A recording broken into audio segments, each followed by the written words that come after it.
Ulhasnagar railway स्टेशनवरती आपल्या उल्हासनगरमध्ये राहणारे काही महिला मुली हँडिकॅप आणि लेडीज डब्यामधून येत होते।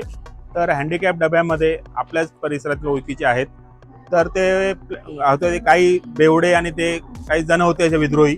तर त्यांनी पूर्ण अश्लील चाळे करून अश्लील हावभाव किंवा म्हणजे अशा नको ठिकाणी हात लावून वगैरे सगळं म्हणजे घृणास्पद काम केलं। तर त्यांनी तिकडच्या महिलांनी वगैरे त्याला म्हणजे थोडासा चोप देऊन पोलिसांच्या हवाले केला।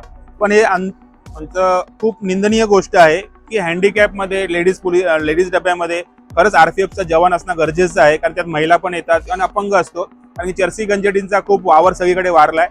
तर आमची पोलीस डिपार्टमेंटकडनं हीच विनंती आहे की त्यांनी यांच्यावरती कडक कारवाई करावी आणि ह्यांनी पुढे असा कुठला गुन्हा करू नये आणि ह्यांच्यावरती जी कारवाई होईल ती बघून दुसऱ्यांनी कोणी असा गुन्हा करण्याचा म्हणजे हे अजिबात प्रयत्न करू नये अशी आमची त्यांना विनंती आहे।